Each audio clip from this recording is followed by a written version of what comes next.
제7강 강의에서부터는 이제 사례 적용입니다. 7강은 박스형의 사례가 아니라 간단한 사례 질문이 있고요. 그 다음에 8강과 9강은 박스형의 사례가 나올 것입니다.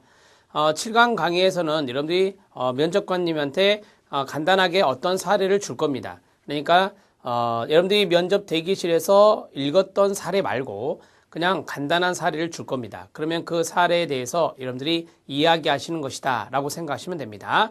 7강 강의는 그렇게 이루어져 있습니다. 자, 7강은 사례 적용인데요. 첫 번째 보시죠. 자기 학교 학생을 상담 의뢰한 후 그러시고요. 학교 교사가 전화로 상담 내용을 질문하면 어떻게 할 것인가 라고 했습니다. 그러니까 상담사의 입장에서 이제 대답을 해야 되는 거잖아요. 자기 학교 학생을 상담 의뢰한 후에 학교 교사가 전화로 상담 내용을 질문합니다. 쉽게 말하면 여기서 자기 학교는 여기 학교 교사의 이제 학생인가 보지요. 그 학교 교사의 학생이 상담사에게 상담을 받고 있는데요.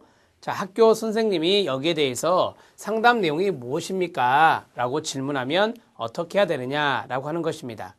비밀 보장을 해야 된다는 거 아시죠? 예, 그 내용을 여러분들이 머릿속에 딱 생각을 하셔야 돼요.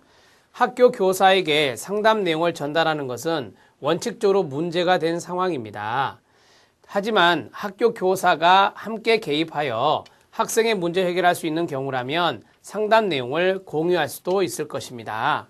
자, 쉽게 말하면 학교 교사에게 그냥 모든 것을 다 가르쳐 줄 수는 없다라고 하는 거예요. 비밀 보장을 원칙적으로 하되, 그런데 이런 경우도 있죠. 상담을 할 때 이 학생이 학교 교사와 함께 상담사가 도움을 주고 있다면 이거는 서로 정보를 공유할 수 있다라고 하는 것입니다. 여기에 대해서는 청소년이 그렇습니다. 상담을 받는 청소년이 동의를 해줘야 됩니다. 상담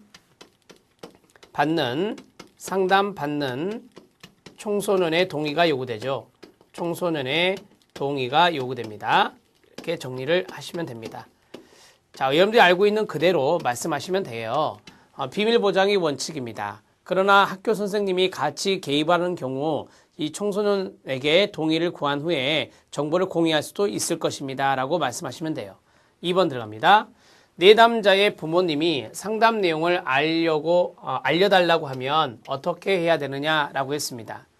아시는 대로 하시면 되죠. 부모님이 알려달라 해도 비밀 보장이 원칙입니다.